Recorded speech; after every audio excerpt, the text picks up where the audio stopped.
இல்லையா? ஏய், உண்மையை சொல்லு. நீ தானே அர்ஜுன் சார்கிட்ட எங்களை மாட்டி விட்ட?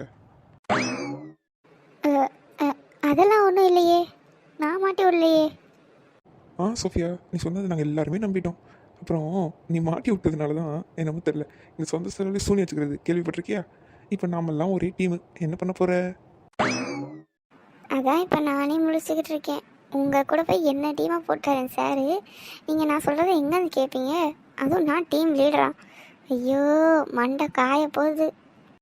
ஏய் ஏய், இதெல்லாம் நாங்கள் சொல்ல வேண்டிய டயலாகு நீ சொல்லிக்கிட்டு இருக்க. உன்னை எங்கள் டீம் லீடராக போட்டாங்களே காண்டில் இருக்கும். ஏண்டா, அவங்க 3 பேர் பேசிகிட்டு இருக்காங்க, நீ எதுக்கு வந்ததுலேருந்து ஏதோ பால் விளம்பரத்துக்கு போஸ்ட் தர பசுமாடு மாதிரி ஈன்னு சிரிச்சுக்கிட்டே இங்கே நின்றுட்டுருக்க? அது ஒன்றும் இல்லை சோஃபி, நானும் இவங்ககிட்ட ப்ராஜெக்ட் பற்றிலாம் பேசினேன். இவனுங்க என்கிட்ட இந்த மாதிரி கடையில் வாங்கிக்கலாம்னு சொல்லிட்டு சொன்னானுங்களா. ஐயோ, இவங்ககிட்ட எப்படி சமாளிக்கிறது, இவனுங்களை எப்படி நம்மளே செய்ய வைக்கிறது அப்படின்னு ரொம்ப யோசிச்சுட்டு இருந்தேன். நீ அசால்ட்டாக எங்களை யாரையும் கடையில் வாங்க விடாம பண்ணிட்ட பற்றியா? அதான் ரொம்ப ஹாப்பியாக இருக்குது. அதை உனக்கு எப்படி தேங்க்ஸ் சொல்கிறதுன்னு யோசிச்சுட்டு இருக்கேன். கொய்யால ஃபஸ்ட்டு அவளை அடிக்கிறதுக்கு முன்னாடி உன்னை தாண்டா அடிக்கணும். ஏண்டா, நானே உங்ககிட்ட எத்தனை வாட்டி ப்ராஜெக்டை பற்றி பேசியிருப்பேன். எத்தனை வாட்டி என்ன அப்படியே விட்ரா பார்த்துக்கலாம்னு சொல்லியிருப்பீங்க. இத்தனை நாள் நீங்கள் சொன்னீங்க, இப்போ நான் சொல்கிறேன், விடுங்கடா பார்த்துக்கலாம். டேய், நான் ஒருத்திங்க இருக்கேன், மறந்துடாதீங்க. நீங்கள் பாட்டில் பேசிகிட்டே இருக்கீங்க. சரி, ஓகே, ரொம்ப நடிக்காத. உன்னை எங்கள் கூட டீமாக போட்டது உனக்கும் ஹாப்பி தானே, எங்களுக்கும் தெரியும். மூடிக்கிட்டு ஏதாவது ப்ராஜெக்ட் பற்றி ஐடியா இருக்கா உனக்கு? சொல்லு. எது ஹாப்பியா? நான் சொன்னேனா? ஏய் போதுண்டி புட்டி. உன் கூட தான் ப்ராஜெக்ட் பண்ணணும் தலையெழுத்து மாடியாச்சு. ஒரே டீம் தானே. வீட்டுக்கு போய் என்னென்ன ப்ராஜெக்ட்லாம் பண்ணலான்னு நேம் பார்த்து குரூப்பில் மெசேஜ் போடு. அதுக்கப்புறமா அதை பார்த்து நம்ம கோடிங்லாம் ஆரம்பிப்போம். இப்போ போகலாம், ஓகே? ஏன் இப்போ என்ன பண்ண போகிறீங்க? இப்போ சும்மா தானே இருக்கோம், ஃபோன்லாம் கையில் தானே இருக்குது. நேம் சர்ச் பண்ணு, பார்க்கலாம். இங்கே வச்சு டிஸ்கஸ் பண்ண ஸ்டார்ட் பண்ணலாம். வீட்டுக்கு போய் தான் மெசேஜ் போடணுமா? இப்போது நானும் கதிரும் கேன்டீன் போகிறோம். ஸோ நாங்கள் பிஸியாக இருக்கோம். ஸோ வீட்டுக்கு போய் பார்த்துக்கலாம். எது கேன்டீன் போறியா? ப்ராஜெக்ட் முக்கியமா இல்லை கேன்டீன் முக்கியமா? கேன்டீன் தான் முக்கியம். எருமாட்டு பயலே, போ, வீட்டுக்கு போய் மெசேஜ் போடுறேன். கொஞ்சம் கூட நம்பிக்கை இல்ல, கூட வந்து ஒட்டிக்கிட்ட சொல்ல, கழட்டி விடவும் மனசே இல்ல, என்ன கொடுமையடா.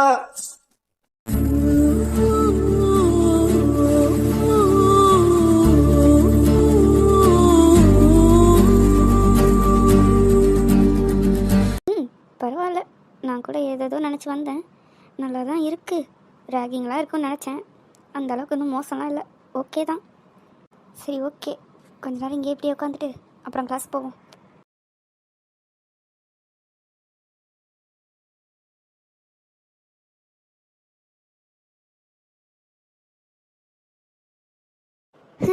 ஒரு வழியாக இந்த டி பிளாக்கே ஒரு ரவுண்ட் அடிச்சுட்டு வந்தாச்சு. இன்னும் ஏபிசி 3 பிளாக் இருக்குது. இந்த 3 வருஷத்துக்குள்ளே அதை ரவுண்ட் அடிச்சிருவோம் இல்லை? இது 3 வருஷமா? என்ன பரதநாட்டியம் டான்ஸாக கற்றுக்க போகிற? 3 வருஷம் ஆகிறதுக்கு இந்த 1 வருஷத்துக்குள்ளேயே நாங்களாம் சுற்றி முடிச்சிடுவோம். அவ்வளோ நாள் எதுக்கு? இந்த 1 வாரத்துக்குள்ளேயே முடிச்சிடலாம். அட, அங்கே பாருங்களேன், அந்த பொண்ணு ஃபஸ்ட் இயர் போல். எந்த டிபார்ட்மெண்ட்டுன்னு தெரில. எங்களை மாதிரியே அந்த பொண்ணு இப்போ தனியாக சுற்றிக்கிட்டு இருக்குது. பாவம், யாரும் கிடைக்கல போல். அட, இந்த பொண்ணா வெளியெல்லாம் வந்திருக்கா? ஐயோ சக்தி, புது பொண்ணு தான். ஆனால் எந்த டிபார்ட்மெண்ட்டோ இல்லை, நம்ம டிபார்ட்மெண்ட்டு தான், நம்ம கிளாஸ் தான். என் பக்கத்தில் தான் உட்காந்துருந்தா. ஐயோ, காலையிலேருந்து 2 பீரியட் சக்தி. சிரிக்கலை, வாயை திறக்கலை, பேசலை, ஒரு சவுண்டே இல்லாமல் அமைதியாக ஏதோ ரோபோட் மாதிரி உட்காந்துருந்தா சக்தி. ஐயோ, வெறுப்பாயிடுச்சு. நானும் என்னென்னவோ பேசி பார்க்குறேன். வாயை திறந்தது முத்து கொட்டிடுமா என்னன்னு தெரியல. அம்மா, ஒரு வார்த்தை வாயிலேருந்து வரலையே. ஆனால் நடுவில் சிரிக்கிற சத்தம் மட்டும் கேட்டுச்சு. திரும்பி பார்த்தா சிரிக்கிறது கூட ஏதோ ரோபோட் மாதிரியே சிரிக்கிறா. ஏதோ பயமாகவே இருந்துச்சு. அதான் அமைதியாக வந்துட்டு நான் பாட்டில்.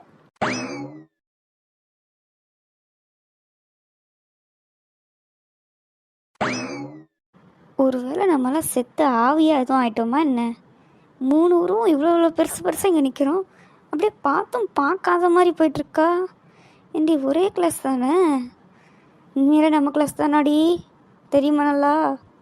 உன் வாயில் வசம்பு வச்சு தேய்க்க காலேஜ் வந்து மொதல் நாளே செத்துட்டோம் கித்துட்டோன்ட்டு ஏண்டி எப்போதாலும் இப்படியே பேசிக்கிட்டு இருக்க? ஏய் நீ வேற பார்த்தேல, அந்த பொண்ணு அது பாட்டில் வந்துச்சு, அது பாட்டில் போச்சு, அப்படி வந்து இப்படி போயிட்டா. ஏன் நம்ம 3 பேர் இங்கே தானே நிற்கிறோம். சரி வேறு டிபார்ட்மெண்ட்டாகவே இருந்தாலும் நம்மளும் ஃபஸ்ட் இயர் தானே, ஒரு ஹாய் சொல்லக்கூடாதா? இல்லை எனக்கு புரியலை. 2 பீரியட என் பக்கத்தில் தான் உட்காந்துட்டு இருந்தா, என்னையே மதிக்கலைன்னு சொல்கிறேன். உன்னை இப்போ பார்க்க கூட இல்லை, அப்படியே நேராக பார்த்துட்டு போயிட்டா. உன் மூந்து கூட பார்த்துருக்க மாட்டா. உனக்கு எப்படி ஹாய் சொல்லுவா? போட்டும் போட்டோம், எவ்வளோ தூரம் இப்படியே போகிறான்னு பார்க்கலாம். 3 வருஷம் நம்ம கிளாஸில் தானே இருக்க போகிறா, இப்படியே 3 வருஷம் ஓட்டுறாளா என்னென்னு பார்த்துருவோம். ஆனால் இப்படியே யாரையும் பார்க்காம போனால் யார் மேலே இடித்து கீழே தான் விழுவா. பார்த்து அடி பாவி, இந்த நேரத்தில் வாய் வச்ச. ஐயோ, உங்ககிட்ட எதுவும் வாய் விடக்கூடாது போலையே. ஏதோ சொல்லிட்டு நான் அப்படியே நடந்துருமோ? ஏய் இதெல்லாம் ஏதோ கோஇன்சிடென்ஸ், அதுவாக எதுவும் நடக்குது, நான் சொல்லில எதுவும் நடக்குதுல. இப்படியே போய் வெளியே சொல்லிட்டு தெரியாத பக்கி. பேசுனது போதும்டி, வாங்க போய் என்னன்னு பார்ப்போம். ஏதாச்சும் பிரச்சனை ஆகிட போகுது. ஐயோ சாரி. ஐயோ டேய், ஏய் பார்த்து வா.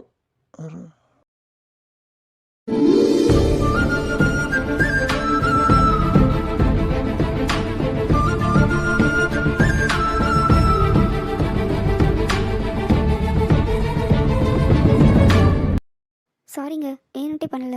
இது பார்க்கல, நான் தெரியாமல் தட்டி விட்டேன். சாரி. ஏம்மா பார்க்க ஃபர்ஸ்ட் இயர் பொண்ணு மாதிரி இருக்க, பார்த்து வரலாம்ல. இங்கே பாரு, உன் மேலேருந்து சிந்திருக்கு இப்போ. அது பரவாயில்லைங்க, இருக்கட்டும். சாரி. ஏங்க நீங்கள் ஓகேவா? நான் ஓகே தான். எனக்கு ஒன்றும் இல்லையே. ஒன்றும் இல்லையா? சரி ஓகே. ஆப்போசிட்டில் யாரு? இவனா? நான் கூட வேற யாரோ நினச்சேன். இவனை பார்த்தா இவன் தான் வந்து இடிச்சிருப்பான். நீங்கள் ஒன்றும் பண்ணியிருக்க மாட்டீங்க. சாரிலாம் கேட்டுட்ருக்காதீங்க சரியா? ஏண்டா எருமை மாடு மாதிரி இருக்க, அப்படியே வந்து இடிப்பியா? பார்த்துற மாட்டியா? ஏங்க நான் தாங்க வந்து இடித்தேன், அவங்க இடிக்கலை, நானே தான் வந்து இடித்தேன். கொஞ்சம் அமைதியாக இருங்க.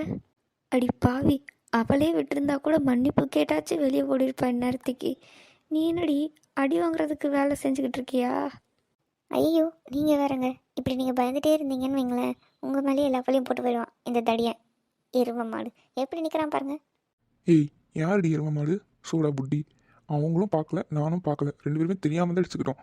ஓவராக பேசிக்கிட்டு இருக்க குண்டம்மா. இல்லை, ஆள் வர்றது கூட பார்க்காம இப்படி அவசரமாக போய் என்னங்க கலெக்டர் வேலையாடா பார்க்க போகிற? சும்மா தானே இருக்க போகிற? இந்த கருமத்துக்கு தான் உன்னை இந்த காலேஜில் சேர்க்க வேண்டாம்னு நான் சொன்னேன். இந்த அப்பா தான் தேவையில்லாமல் பொண்ணு ஆசைப்பட்டா அது பண்ணிட்டா இது பண்ணிட்டான்ட்டு ஒன்றையும் சேர்த்து இந்த காலேஜில் சேர்த்து விட்டாரு. இப்போ என்ன பார்க்கறதே ஒரு பொழப்ப வச்சுட்டு இருக்க. நீ மரியாதையாக ஓடிடு, இங்கேயும் வச்சு என்கிட்ட அடி வாங்கிடாத. இது அப்பாவா? அப்போது உனக்கு இவங்களை முன்னாடியே தெரியுமா? தெரியும், என் அண்ணன் தான். என்னது அண்ணனா? ஆமாம். ஐயோ இம்சை வீட்டில் என்ன டார்ச்சர் பண்ணுறது பார்த்தாதுன்னு இங்கேயும் வந்துட்டா டார்ச்சர் பண்ணுறதுக்கு. ஷப்பா போய் தொலை, நான் எனக்கு கிளம்புறேன். நீ இன்னும் கிளம்பலையா ப்ரோ? இத்தனை லேடிஸ் இருக்க இடத்துல உனக்கு என்ன வேலை? மூடிக்கிட்டு கிளம்பு.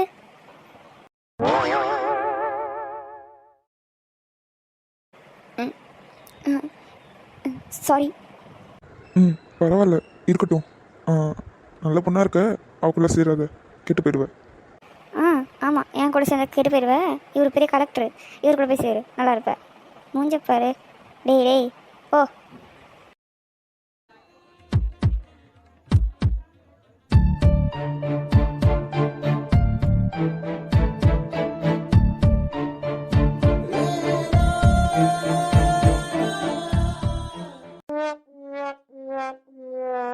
ஐயோ காஃபி வேறு செம்ம சூடாக இருந்துச்சுடா, அப்படியே மேலே ஊற்றிடுச்சு. நீ தானே நான் என் நல்லா சூடாக கொடுங்க, சூடாக இருக்கணும்னு கேட்டேன். அப்படி தான் இருக்கும். எருமை சூடாக வேணும்னு நான் தான் கேட்டேன், ஆனால் அந்த பொண்ணு மேலேயும் ஊற்றிடுச்சு. அந்த பொண்ணுக்கு ரொம்ப இதுவாக இருக்கும்ல. ரொம்ப அக்கறைப்படாதடா, ஓவர் அக்கறை உடம்புக்கு நல்லது இல்லை. போதும் அட்வைஸ் பண்ணதெல்லாம் மூடு. நீ போய் இன்னொரு காஃபி வாங்கு, நான் போய் ட்ரெஸ் எல்லாம் வாஷ் பண்ணிட்டு வந்துடுறேன். மறுபடியுமா? வேற என்ன, காஃபி குடிக்க தானே வந்தோம். டேய் மறந்துடாத, சூடாக இருக்கணும். சூடாக வாங்கிட்டு வரேன். மறுபடியும் வந்து எவ்வளோச்சும் மூஞ்சிலே ஊற்றிடுவேன் இந்த வாட்டி. வாங்கிட்டு போ. மூடிட்டு போடா, போய் வாங்கு புலம்பாம. கயல் இரு. ம் சொல்லு வேதா. என்ன? ஆ, அந்த பொண்ணு இவன் தங்கச்சியா? ஐயோ, ஒரு தங்கச்சி இருக்கான்னு சொன்னா இவ பஜாரி போல. அண்ணனு கூட பார்க்காம இந்த கத்து கத்திட்டு போறா. சரி.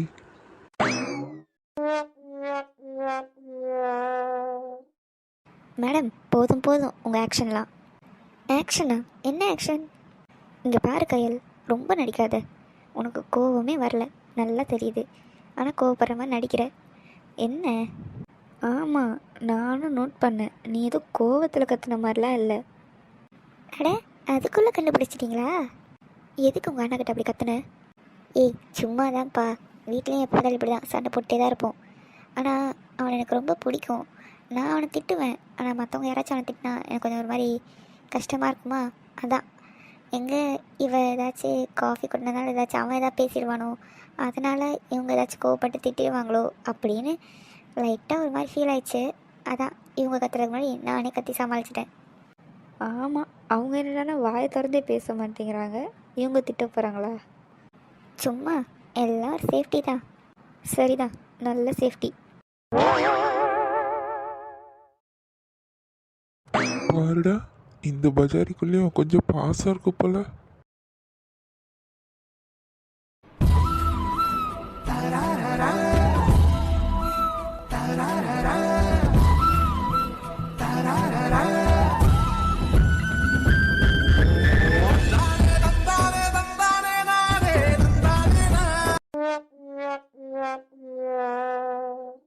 என்னப்பா ரொம்ப டயர்டாக இருக்கா? வந்தோடனே படுத்துட்ட?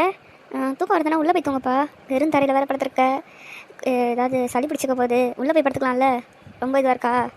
அதெல்லாம் ஒன்றும் இல்லைம்மா, சும்மா தான். எப்பயும் போல தான் டயர்டாக இருக்குது. சும்மா தான் கொஞ்ச நேரம் படுத்துருந்தா ஒன்றும் இல்லை, சரியாக போயிடும். ரொம்ப அலைச்சல் இல்லைப்பா உனக்கு? காலேஜுக்கு போயிட்டு அங்கே படிக்கட்டெல்லாம் ஏறுறது சுற்றிட்டு வர்றதுக்கெலாம் ரொம்ப அலைச்சல்ல? எப்பா ஆமாம் ஆமாம், ரொம்ப கஷ்டம்தான். உன் பையன் காலேஜுக்கு தான் போகிறான் சரியா? கல் உடைக்க போகல அங்கே ஒன்றும். காலேஜுக்கு போகிறது எல்லா பசங்களும் போகிறது தான். ஏதோ இவன் தான் அதிசயமாக காலேஜுக்கு போகிற மாதிரி ரொம்ப பண்ணாதம்மா. அவன் காலேஜுக்கு போகிறானோ கல் உடைக்க போகிறானோ ஏன் புள்ள நான் கொஞ்சிறேன். உனக்கு என்னடி போகாம? ஏன்டி இப்படி போகாம பிடிச்சி அலையிற? உன்னை தான் உங்கள் அப்பா கொஞ்சிக்கிட்டு இருக்கார்ல, அந்த மனுஷன் வந்தாலே இவனை திட்டிக்கிட்டு தான் இருக்காரு. உனக்கு அப்போ சந்தோஷமாக தானே இருக்குது. அமைதியாக இருந்தது தொலையேன். அதான் அப்பா இன்னும் வரலையே, அதான் எனக்கு காண்டாகுது. அவர் வந்தால் கூட என்கிட்ட ஏதாவது பேசுவார், என்னை கொஞ்சுவார். நீ இவனை கொஞ்சிறத பார்க்க நமக்கு கொஞ்சம் வயிற்றுச்சலால இருக்குது. அதான். விடுமா, அவள் கிடக்குறா பொறாம பிடிச்சவ. அவளை பற்றி தான் தெரியும்ல. விடு விடு, பார்த்துக்கலாம். அவனை சொல்கிறதெல்லாம் இருக்கட்டும். ஏன் இன்னும் வீட்டோட கூரை மேலே உட்காந்துக்க வேண்டியதானே? எதுக்கு இப்போ இந்த சோஃபா மேலே உட்காந்துருக்க? வேறு இடமே இல்லையா? விழுந்து தொலை போகிற எருமை மாடு, கீழே இறங்கு. அதெல்லாம் விழமாட்டேன். ரொம்ப அக்கறைப்படாத. அதான் உன் பையன் மடியில் படுத்துருக்கான்ல, அவனுக்கு தடவி கொடு. என் மேலே ரொம்ப தான் அக்கறை. எப்பா உன் மேலே எனக்கு அக்கறை இருக்குடி, ஆனால் இவன் மேலே கொஞ்சம் எக்ஸ்ட்ரா அக்கறை இருக்குது, அவ்வளோதான். ரொம்ப செல்லம் கொடுக்குற. ஒரு நாள் பாரு, யாரையாவது கூப்பிட்டு வந்து இதுதான் உன் மருமகன் நிற்க போகிறான், அப்போ தெரியும் எதுக்குடா இவ்வளோ செல்லம் கொடுத்தோன்னு யோசிப்பேன். என்ன அம்மா சொன்னோன்னே ஃபேஸ் ரியாக்ஷன்லாம் மாறுது, பயமாக இருக்கோ? அடைச்சி நீ வேற ஏன்டி நடக்காததெல்லாம் பேசிகிட்டு இருக்க? இவெல்லாம் அதுக்கு சரிப்பட்டு வர மாட்டான்டி. இவெல்லாம் முதல்ல ஒரு பொண்ணை பார்க்கணும், பேசணும், அதுக்கப்புறம் தான் கூப்பிட்டு வரோம். அதெல்லாம் நடக்கிற காரியமா? கரெக்டாக சொன்னேன். அவன் அதுக்கெல்லாம் சரிப்பட்டு வர மாட்டான் தான். நான் தான் தெரியாமல் பேசிட்டேன் போல. ஏய் என்னடா அதுக்குள்ளே இருந்துட்ட? படுத்துட்டு தானடா இருந்த? என்னம்மா இப்படி பொசுக்குன்னு அசிங்கப்படுத்திட்ட? நான் அதுக்குள்ள சரிப்பட்டு வர மாட்டேன்னு. ஆமாம், என்ன பண்ண சொல்கிற? ஃபைனல் இயர் முடிக்க போகிற, இது வரைக்கும் ஒன்றும் இல்லை, இனிமேல்தான் நடக்க போகுது, அதான் அப்படி சொன்னேன். Great insult. இதுக்காகவாச்சும் நான் யாராவது ஒருத்தர் கூப்பிட்டு வரணும்னு நினைக்கிறேன். அப்படியாவது யாரையாவது கூப்பிட்டு வா, எங்களுக்கு ஒரு வேலையாவது மிச்சமாகும். உனக்கு பொண்ணு பார்க்குற வேலை.